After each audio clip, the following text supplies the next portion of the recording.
Test, test, test, test, test. Hi.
Good morning, everyone. The Justice in Policing Act establishes a bold, transformative vision of policing in America. Never again should the world be subjected to witnessing what we saw on the streets in Minneapolis, the slow murder of an individual by a uniformed police officer. The world is witnessing the birth of a new movement in our country. This movement has now spread to many nations around the world, with thousands marching to register their horror at hearing the cry, "I can't breathe." People marching to demand not just change, but transformative change that ends police brutality, that ends racial profiling, and ends the practice of denying Americans the right to have the ability to sue when they have been injured by an officer, that denies local jurisdictions the power to fire or prosecute offending officers. Black communities have sadly been marching for over 100 years against police abuse, but for the police to protect and serve our communities like they do elsewhere. In the 1950s, news cameras exposed the brutal horror of legalized racism in the form of segregation. The news cameras of the 1950s exposed the brutal treatment of people who dared to challenge the system. News cameras exposed to the world that black people did not have the same constitutional protections, that freedom of speech, the right to assemble and protest were not rights extended to African Americans. 70 years later, it is the cell phone camera that has exposed the continuation of violence directed at African Americans by the police and exposed the reality that the right to life, liberty, and the pursuit of happiness is not guaranteed to all African Americans at all times. Now the movement for police accountability has become a rainbow movement, reflecting the wonderful diversity of our nation and the world. The power of this movement will help move Congress to act, to pass legislation that not only holds police accountable and increases transparency, but assists police departments to change the culture. Now, I know that change is difficult, but I am certain that police officers, professionals who risk their lives every day, are deeply concerned about their profession and do not want to work in an environment that requires their silence when they know a fellow officer is abusing the public. I am certain police officers would like to be free to intervene and stop an officer from using deadly force when it is not necessary. And I am certain that police officers want to make sure they are trained in the best practices in policing. A profession where you have the power to kill should be a profession that requires highly trained officers who are accountable to the public. Embarking on a journey toward a new vision for policing in America is only possible because of the incredible leadership in the House of Representatives. We now have over 200 co-sponsors in the House and the Senate. Speaker Pelosi has said she wants to see a bold, transformative effort, and that is exactly what justice in policing will do. Join me in welcoming the most powerful woman in Congress and the nation, Madam Speaker Pelosi. Thank you very much. Thank you very much, Karen Bass, for your tremendous leadership. Under the leadership of Karen Bass, many of us had the privilege last year of going to Ghana to observe the 400th anniversary of the first slaves going across the Atlantic. America really there was no United States, but going across the Atlantic. It was a horrible, the kidnapping, the purchase of those slaves, the dungeons in which they were kept, and if they survived that, to be on a slave ship, and if they survived that, to be sold into slavery, and then everything that came from that. When we were in Selma, only just in March, we saw at Brian Stevenson's, one of his museums, a beautiful display, heartbreaking display, but children, little children saying, "Mama, Mama, has anyone seen our mother?" These children separated from their mothers, the cruelty of that. And that's why when George Floyd called out for his mother, when he was subjected to that knee in the neck, it was just a continuation of some horror that has existed in our country for a very long time. So Mr. Clyburn, Mr. Hoyer, our distinguished leader, Mr. Clyburn, our whip, joined Karen Bass, Leader Schumer, two senators, leaders on this issue, Congresswoman Harris, Senator Harris, Senator Booker, in the Emancipation Hall, aptly named for those who built the Capitol of the United States, in their honor. We were there for 8 minutes and 46 seconds on our knees. My members will attest, it's a very long time. It's a very long time. And I graciously led them in falling over when it was over so that they could do the same thing. But here we are, the martyrdom of George Floyd gave American experience a moment of national anguish as we grieve for the Black Americans killed by police brutality. Today, this moment of national anguish is being transformed into a movement of national action as Americans from across the country peacefully protest to demand an end to injustice. Today, with the Justice in Policing Act, the Congress is standing with those fighting for justice and taking action. Let us, my colleagues, just go over some of those names of martyrdom. George Floyd, Jackson Davis, Oscar Grant. So sad. Breonna Taylor, Armand Arbery, Botham Jean, Terrence Crutcher, Philandro Castle, Freddie Gray, Walter Scott, Tamir Rice, Michael Brown, Eric Garner, Trayvon Martin, my colleagues. Any other names you want to add? Sean Bell.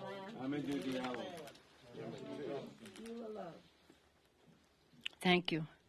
We cannot settle for anything less than transformative structural change, which is why the Justice in Policing Act will remove barriers to prosecuting police misconduct and covering damages by addressing the quality immunity doctrine.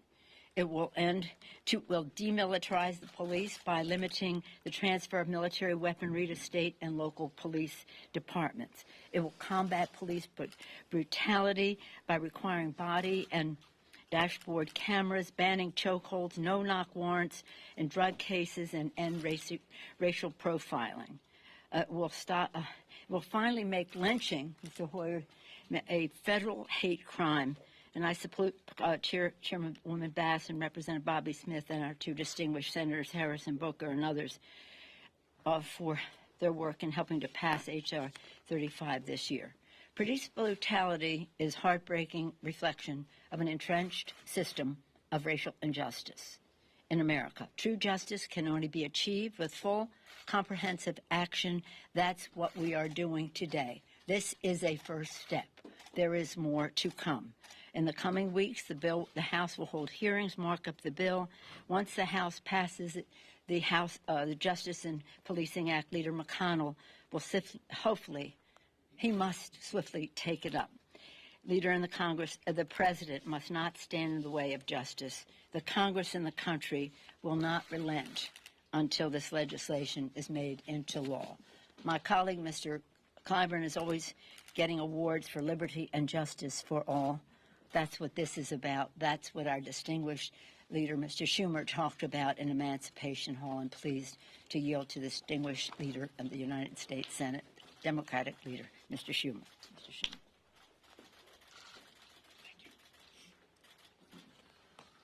Well, thank you, Speaker Pelosi, and I'm so proud to be joined by so many of my colleagues, Leader Hoyer, Senators Booker and Harris, Representatives Bass, Clyburn, Nadler, and Jeffries for joining us and speaking this morning, and all the support that we have from so many wonderful people behind us. Over the past week, hundreds of thousands of Americans have engaged in peaceful demonstrations against police violence and systemic racism. This large, diverse group, so many of them young, gives us hope that Americans are prepared to march and fight to make this a more perfect union once and for all. And so today, we are taking the first of many steps, many necessary steps, to respond to this national pain with bold action. As my colleagues will explain, the Justice in Policing Act proposes crucial reforms to combat racial violence and excessive force by law enforcement through strong accountability measures, increased data and transparency, and important modifications to police training and practices. This has never been done before at the federal level. In the Senate, Democrats are going to fight like hell to make this a reality. Americans who took to the streets this week have demanded change. With this legislation, Democrats are heeding their calls.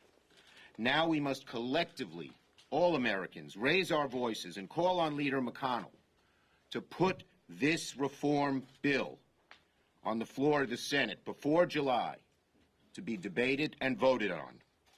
Now, some Senate Republicans have acknowledged egregious wrongs, but few have expressed a need for floor action. Too many have remained silent. Maybe they're hoping the issue goes away. I promise them it will not. Democrats will not let this go away, and we will not rest until we achieve real reforms. Leader McConnell, let's have the debate, not just on TV and Twitter, but on the floor of the United States Senate. A divided nation cannot wait for healing, for solutions. The poison of racism affects more than our criminal justice system. It runs much deeper than that. There are racial disparities in housing and health care, education, the economy, jobs, income, wealth. And COVID has only placed a magnifying glass on them. It is our job as representatives of an imperfect union, to right those wrongs, bring the reality and promise of America into closer alignment. Equal justice under law is one such promise. That's what this morning and the Justice in Policing Act is all about. The centuries-long struggle to make those words actually true for Black Americans and every American. Senator Hoyer, Congressman Hoyer. Leader Hoyer.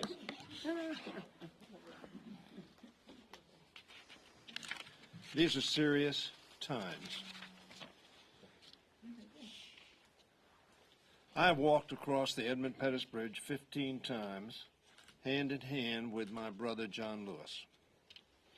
My grandchildren have been there. My daughters have been there.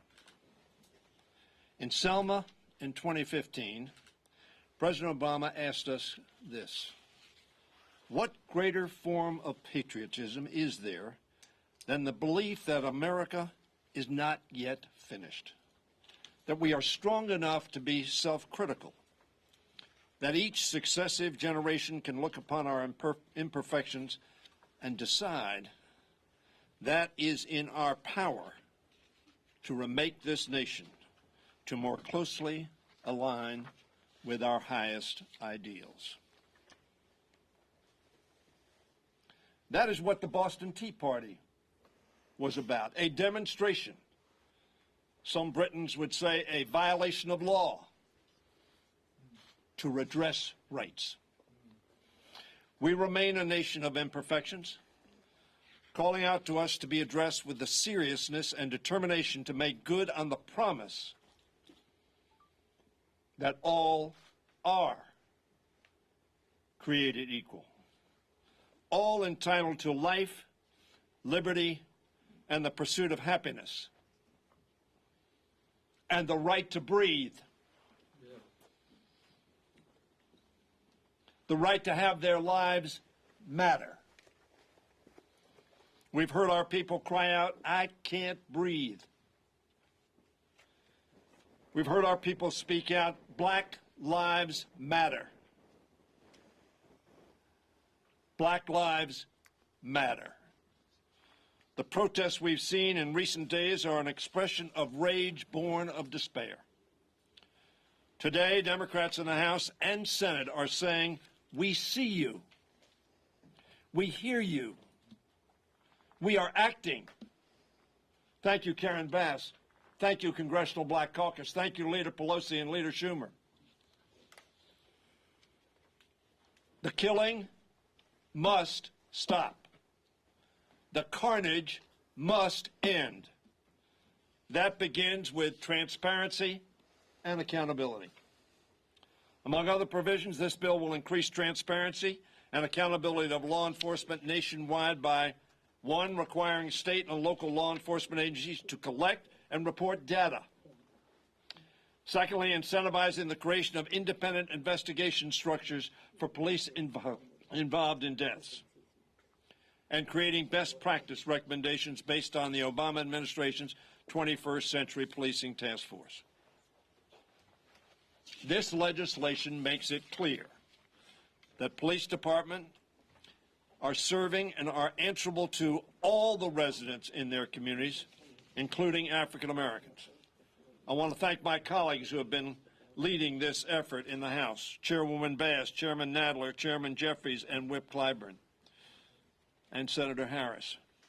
We keep in our minds today the word of our dear departed colleague, Elijah Cummings. We are better than this. And now it's my privilege to introduce a former mayor of a great city in our country, a representative of the state of New Jersey, and a leader in this effort, Senator Cory Booker. We are better than this.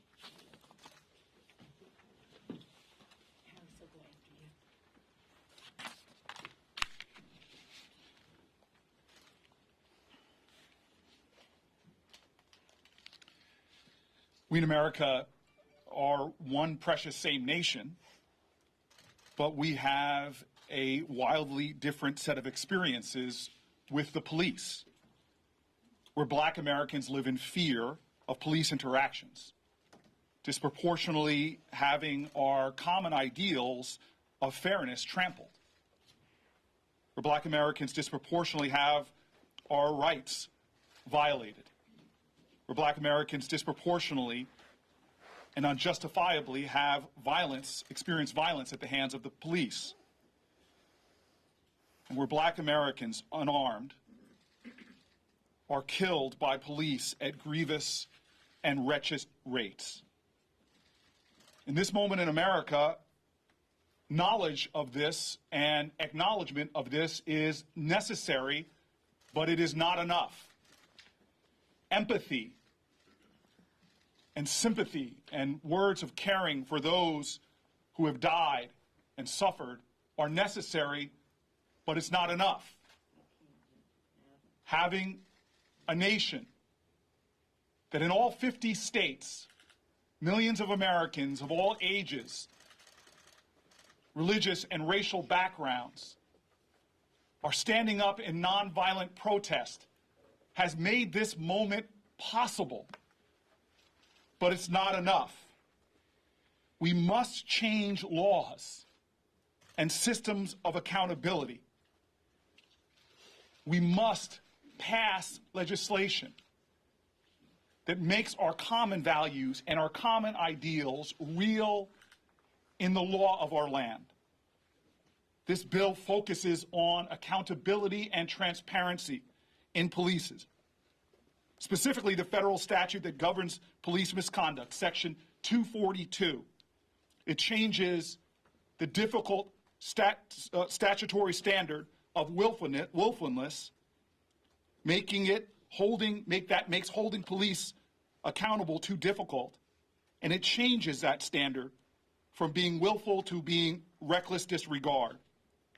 It also establishes transparency, making certification requirements that now vary by location, where cities and towns do not share critical information with each other, making it far too easy for problematic officers to be fired in one town and easily hired in another. This bill closes a dangerous loophole by creating the first ever national registry of police misconduct to better record and track police abuses, to give transparency to local citizens, helping to create the necessary accountability. I want to thank the leadership of Speaker Pelosi and Leader Schumer. I want to thank the head of the Congressional Black Caucus and all the members of the Black Caucus. I want to thank my partner, Kamala Harris, for her leadership in making a real piece of legislation, sweeping and historic. And now we must deal with the work of making it the law of the land, of transforming the energy and the power, the empathy and the love of this moment into actual changes in American federal law. I'm honored to bring up my colleague, my friend, my sister, and my partner, Senator Kamala Harris.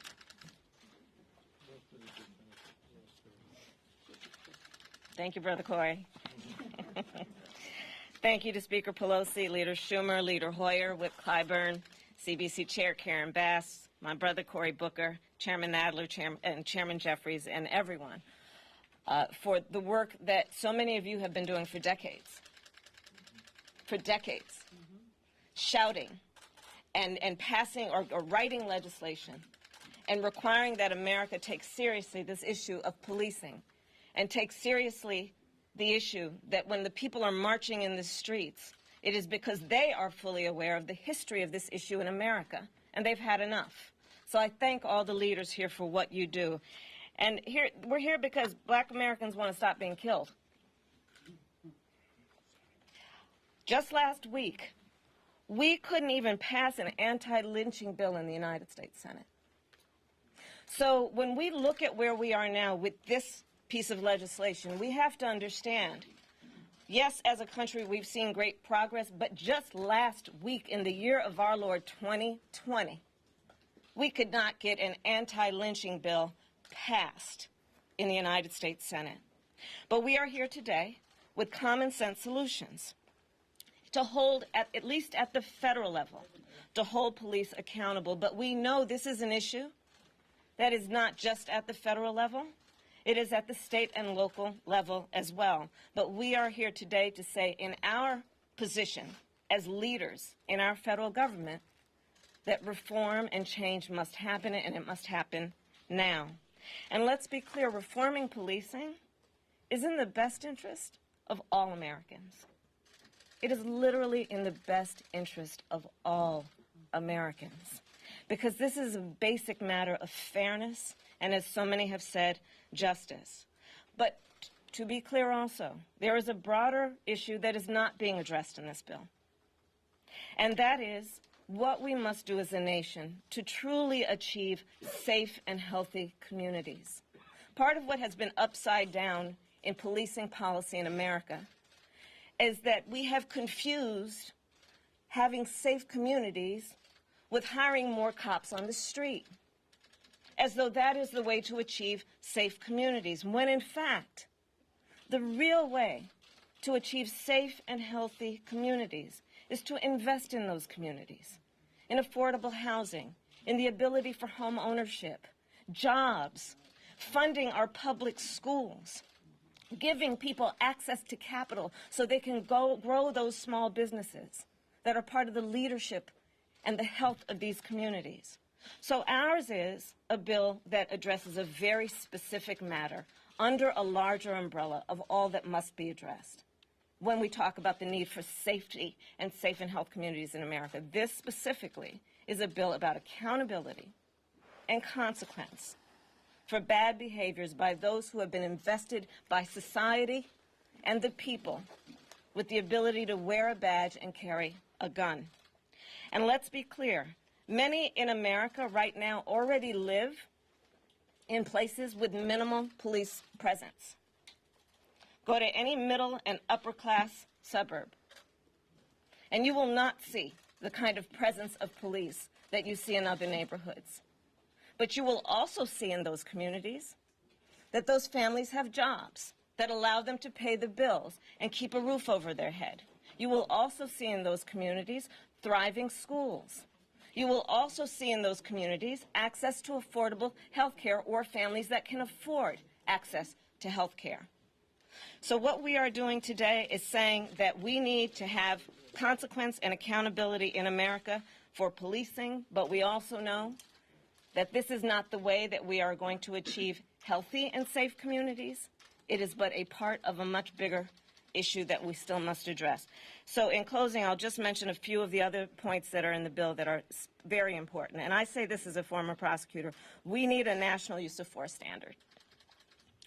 Right now, the question asked if there is police misconduct and excessive force is to ask of that use of force, was it reasonable? Well, as we all know, we can reason away just about anything. The appropriate and fair question to ask is, was it necessary? So part of what our bill will address is a national use of force standard, independent investigations. Again, as a former prosecutor, I can say, no matter how well-intentioned the prosecutor of a DA's office, when they are confronted with dealing with misconduct by a police officer who serves in a department they work with every day, at the very least there will be an appearance of conflict, even when none is intended. If a justice system is going to be robust and real, it must not only do justice, there must be an appearance of justice and confidence by the public that justice is being done in that place. So independent investigations, and then the last piece that I'll add is the pattern and practice investigations.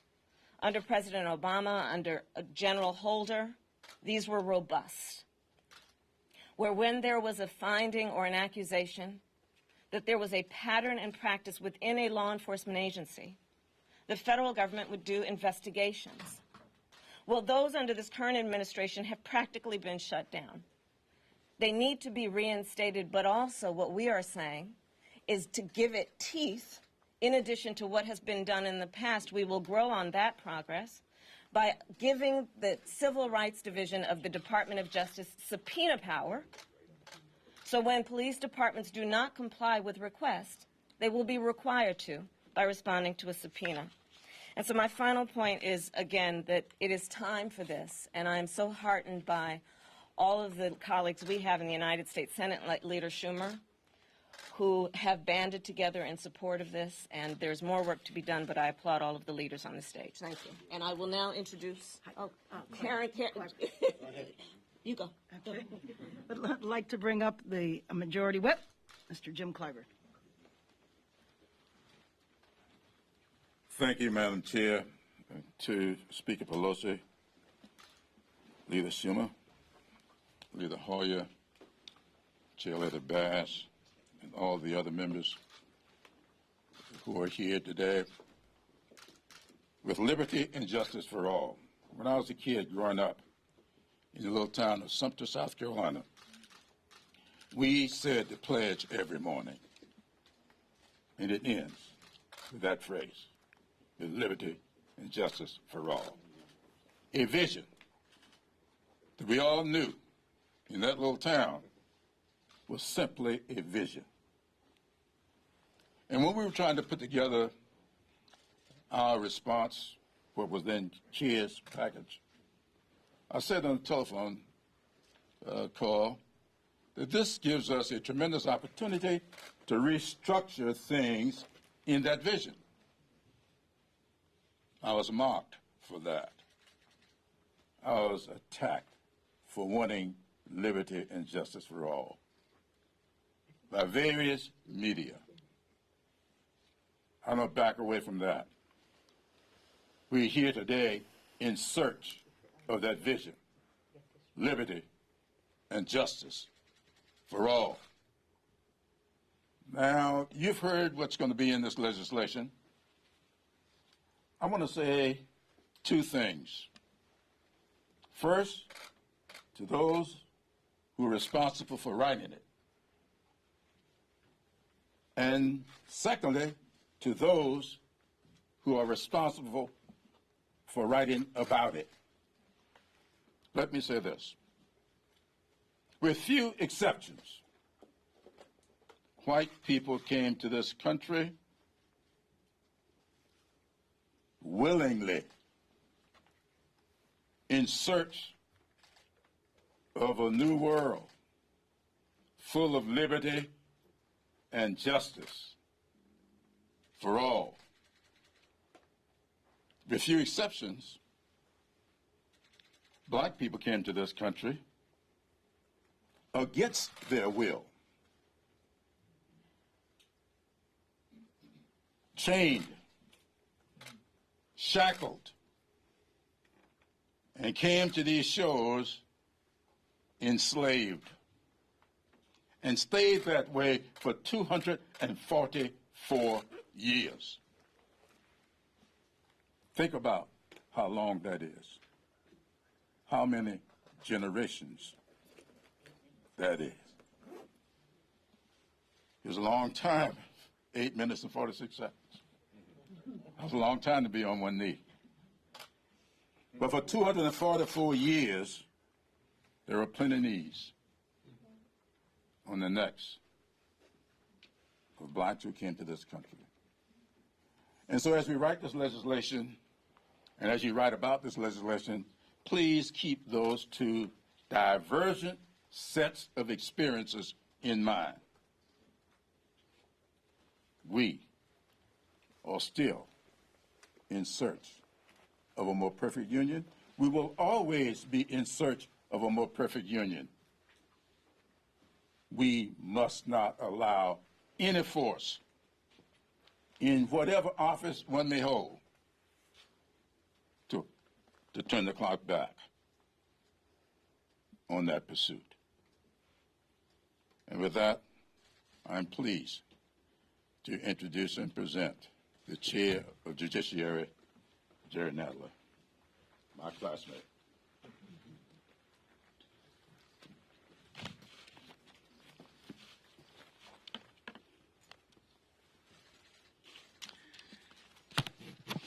Thank you very much. I want to begin by thanking my dear friend Karen Bass, the chair of the Black Caucus and chair of the Crime Subcommittee, along with Senators Booker and Harris and our distinguished leadership, for their tremendous partnership in producing this important legislation. It has been inspiring to work alongside all of them throughout this whole process. We have heard the terrifying words, "I can't breathe," from George Floyd, from Eric Garner, from the millions of Americans in the streets calling out for revenge, for change. Our hearts ache for the loss of George Floyd, Breonna Taylor, Eric Garner, Amadou Diallo, and the many other victims of police violence over the years. For every incident of excessive force that makes headlines, the ugly truth is that there are countless others that we never hear about. We value and respect the many brave and honorable police officers who put their lives on the line every day to protect us in our communities. But we cannot be blind to the structural racism and injustice that pervades far too many of our law enforcement agencies. This is a systemic problem that requires a comprehensive solution. It has been an honor to work in lockstep with the Congressional Black Caucus and the other sponsors to craft the Justice in Policing Act, a historic piece of legislation. This bold, transformative, and responsible legislation will finally ban chokeholds at the federal level and incentivize states to do the same, help end racial profiling, get weapons of war off our streets, hold police accountable in a meaningful way, increase transparency, and require and encourage greater use of body cameras. It does all of this while also addressing issues on the front end by ensuring that our law enforcement agencies adhere to the very highest standards in training, hiring, and de-escalation strategies to address systemic racism and bias, to change the culture of law enforcement in America, and ultimately to save lives. It creates the first ever national accreditation standard for the operation of police departments, and it creates law enforcement development and training programs to establish best practices based on President Obama's task force on 21st century policing. It also reinvests in our communities and empowers them to shape the future of policing through grants to community-based organizations for task forces on policing innovation. On Wednesday of this week, the House Judiciary Committee will hold a hearing on the crisis of racial profiling, police brutality, and the lost trust between police departments and the communities they serve. I expect that what we learn during that hearing will only strengthen the case for this legislation, which we hope to take up in the committee in the coming weeks. The streets are flooded with protesters across the nation and around the world right now. They are outraged. They observe moments of silences. They take the knee. They are tired of empty promises. They are demanding justice, and they are demanding action. And I say to them, we hear you. We are inspired by you. We are taking action with you. And together we will change laws because of you, and we will make a difference. Thank you. And I now have the great pleasure of introducing the chair of the Democratic Caucus, Representative Hakeem Jeffries.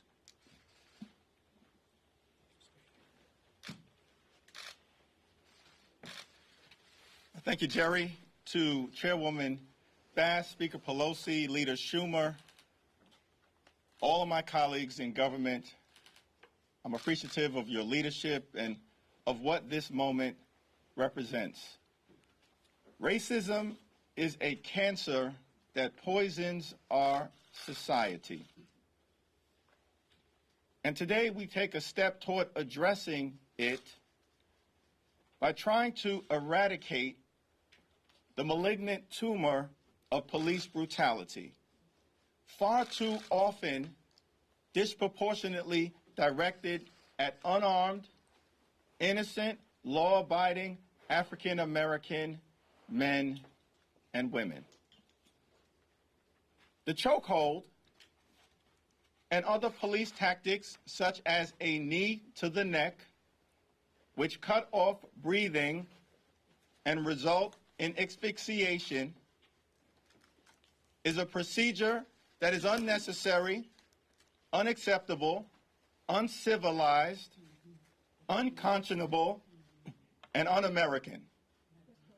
This legislation will make it unlawful under our nation's civil rights laws. A significant number of police departments already prohibit the use of the chokehold and tactics such as a knee to the neck as a matter of policy. But it still continues to be deployed through this very moment.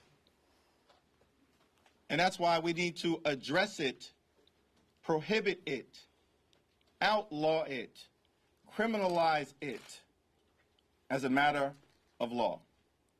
Like any profession, there are very good police officers and there are bad ones. We embrace those police officers who are in the community to protect and serve.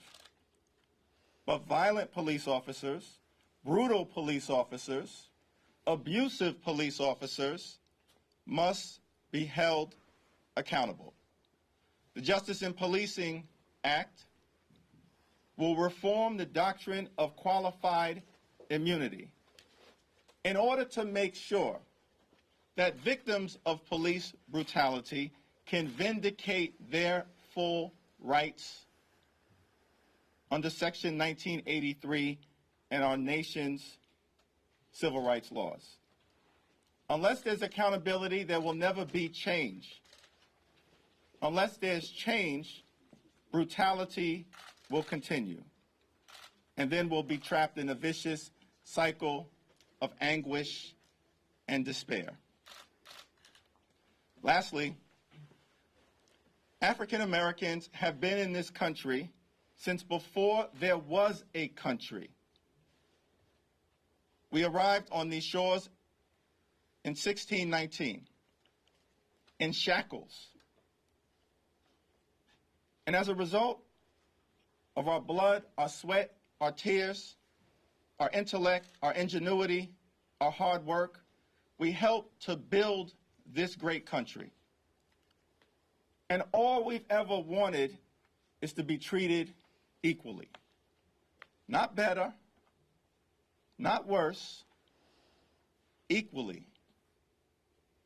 Why has that been so difficult to achieve? That's all we've ever wanted. Equal protection under the law, liberty and justice for all, treated with courtesy, professionalism, and respect by law enforcement. All we've ever wanted is to be treated equally. The Justice in Policing Act represents a strong, necessary, bold step in that direction, and I thank my colleagues for their leadership. I now yield to the distinguished chairwoman of the Congressional Black Caucus, Karen Bass. Thank you, Mr. Chairman. Next year will be the 50th anniversary of the Congressional Black Caucus. 50 years ago, there were 13 members of the Congressional Black Caucus, and one of them, Representative Metcalf, he was the one that came up with policies related to police abuse over almost 50 years ago.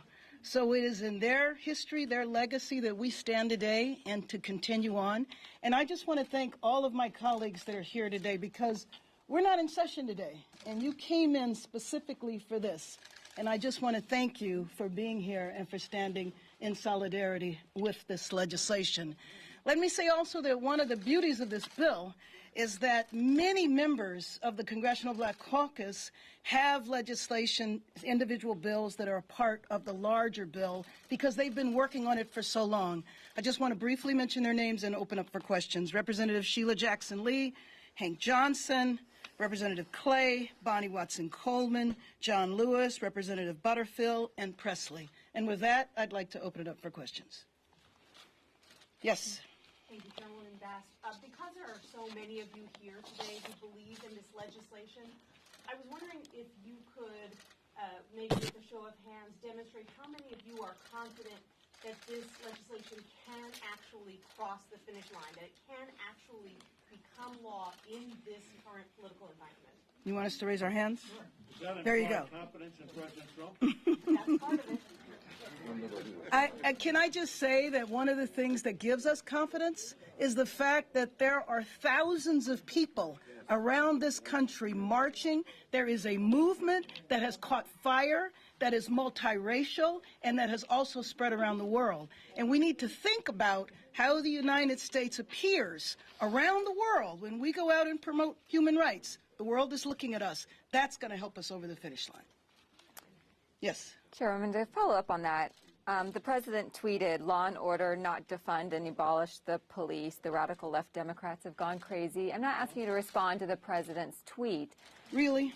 But Why? that is the narrative. Oh, that, you're not going to. Good. Yeah, no, that is the narrative that the president and Republicans could very well likely create around this legislation. So how do you respond to that? And also, can you also just on camera tell us why you're wearing the kente cloth, the significance of today, why you're wearing it? The significance of the kente cloth is our African heritage, and for those of you without that heritage, we're acting in solidarity. That is the significance of the kente cloth, our origins and respecting our past. Would anybody? I mean, I'm happy to respond to that, but if anybody else would like to, you know, I think for us, especially when it comes to this legislation, we feel it is transformative, that it will transform the relationships that our communities have with the police. And I think that in terms of the law and order message that the president is spewing out of there, there's nothing new about that message, and I do not believe it will be successful. Yes.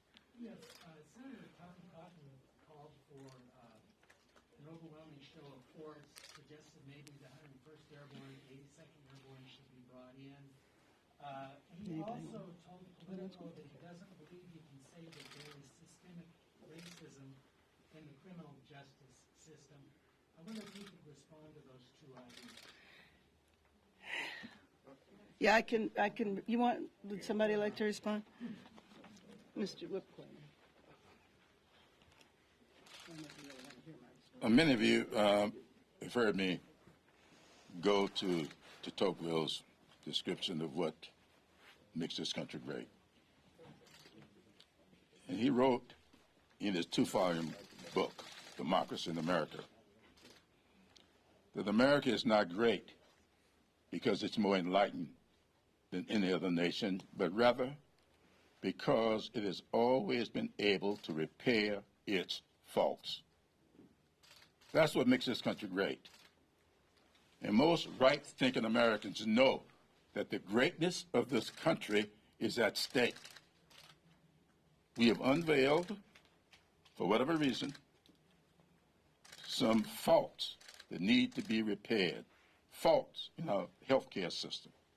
Faults in our judicial system. So let me say to Mr. Cotton,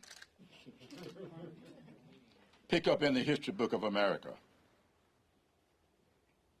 I would ask him to please just read the history of Isaac Woodard, a black man who came home from World War II on the bus from Fort Gordon, Georgia, trying to get to South Carolina.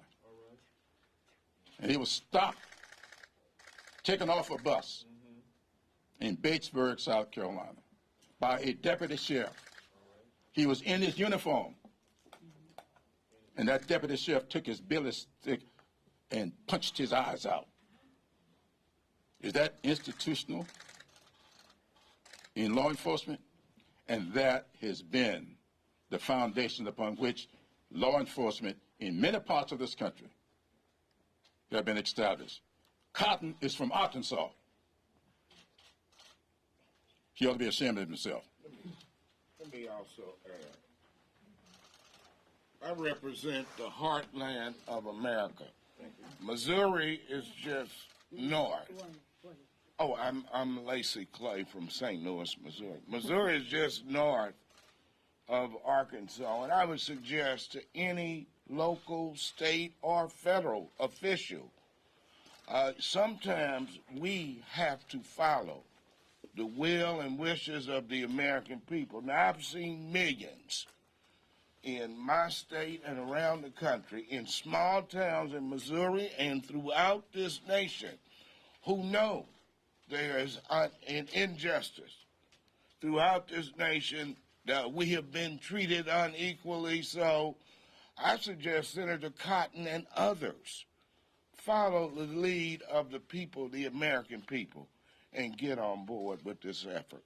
Thank you. Yes.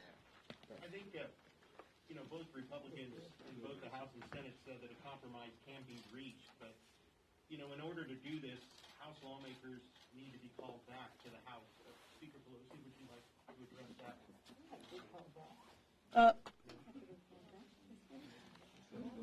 That's what Senator McCarthy has said. He's Senator McCarthy has said. Senator McCarthy. He was censured about 15 years ago.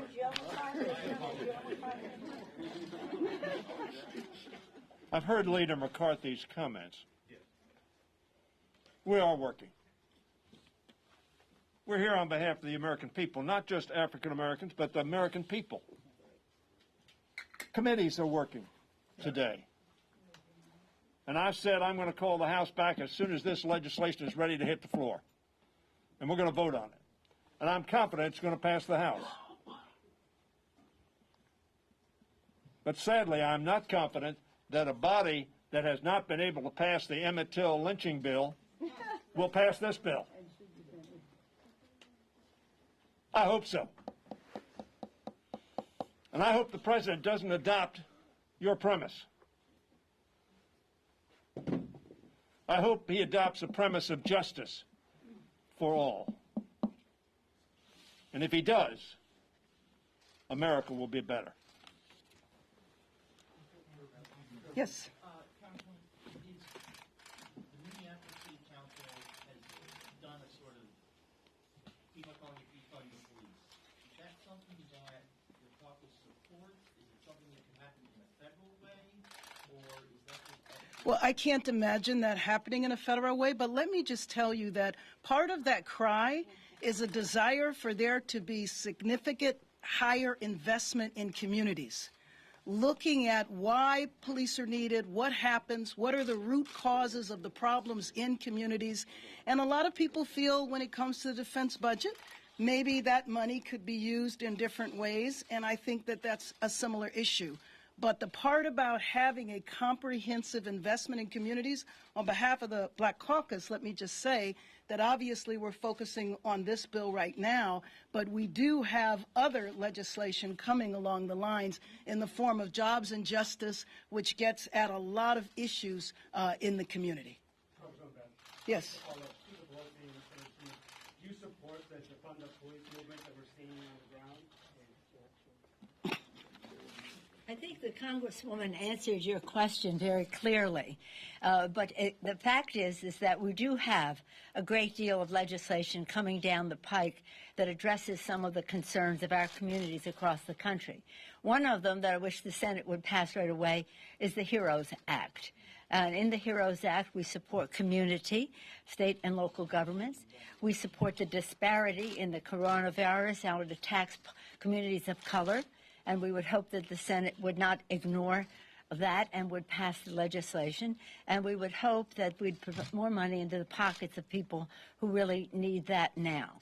And so we have that. And then following that, Mr. Hoyer has on the schedule that before 4th of July, hopefully, we will pass the Affordable Care Act, Stabilization Act, which will provide more fairness and access to affordable health care in our country. As Mr. Clyburn mentioned earlier, that's a challenge, as well as our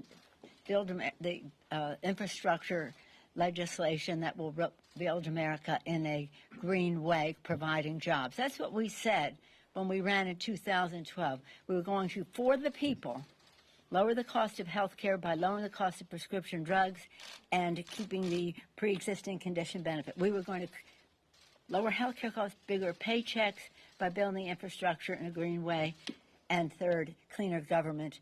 With Mr. Lewis's provisions in there that are about voter suppression, ending voter suppression, and the rest. So there are all kinds of ways that we come at this.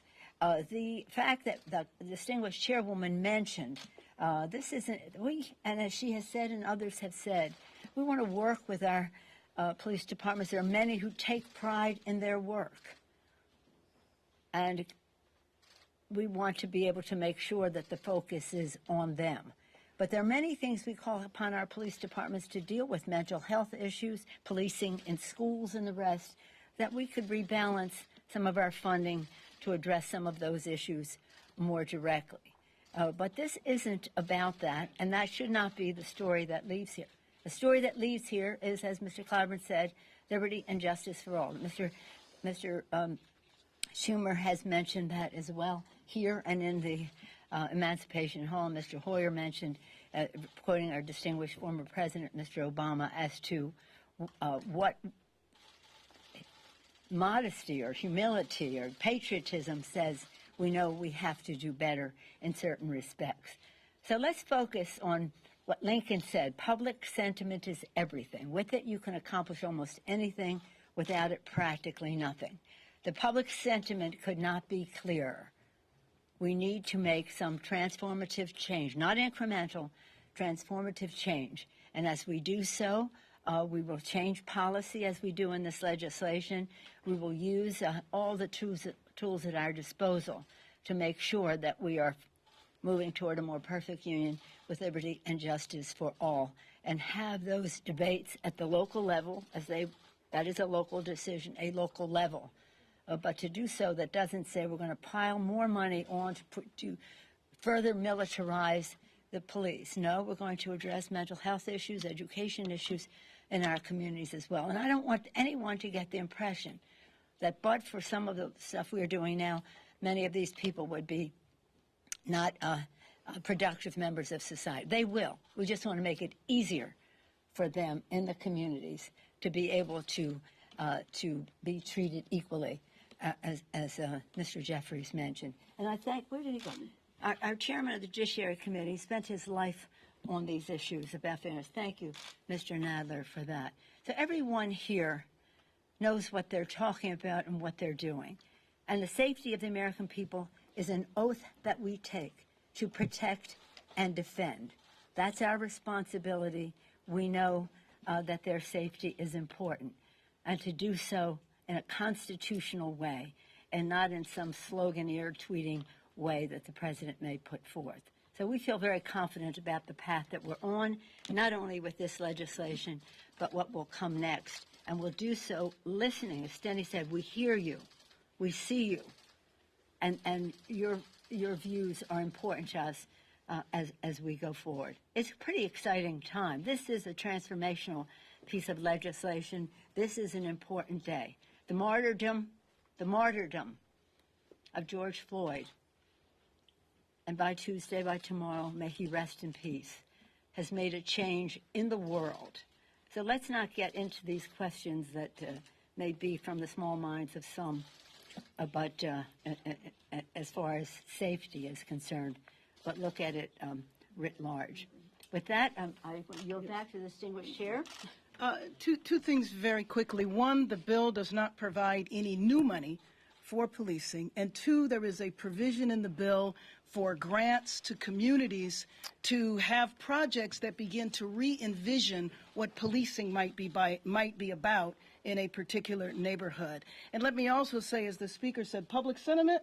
So the polling for public sentiment is 80% in support of peaceful protests, where people now recognize the challenges in our policing system. Let me bring up Lisa Blunt Rochester from the great state of Delaware.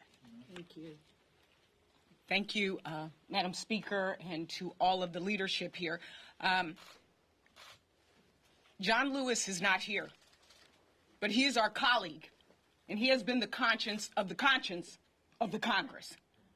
And what he probably would say is, let's keep our eyes on the prize. Let's keep our eyes on the prize. Everybody in this country can do something that nobody else can do. We are the Congress, and what we're doing here today is our role. There will be state and local governments that will call for things in their areas. But there was a question at the beginning where we were asked to raise our hand about our belief in whether this could happen or not. Well, I looked at some of my colleagues like Bobby Scott and Rosa DeLauro and others here. When I started 3.5 years ago, I would not have believed that we would have had paid family leave. or sick time, but the times called for it because of COVID-19. This is the time. This is the time. As Fannie Lou Hamer said, we are sick and tired of being sick and tired. And so that's why you see us flying in from across the country, because we're doing our job. And so for all the distractors out there, masters of distraction, we're keeping our eyes on the prize. We're keeping our eyes on the prize. And we need that to be the story. State and local will do what state and local needs to do. Those folks, those young people, those old people, those black, white, native people who this country, if we really want to go deep, we're trying to rebuild the foundation.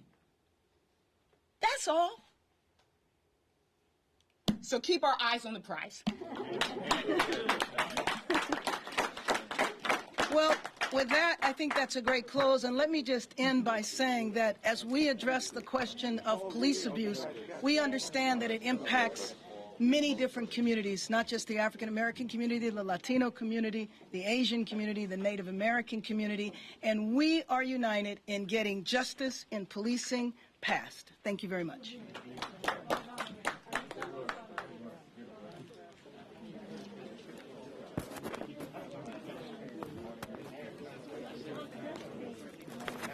Rep. Johnson?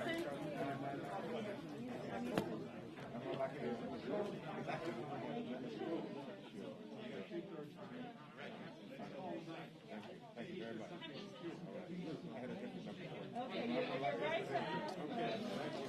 Okay,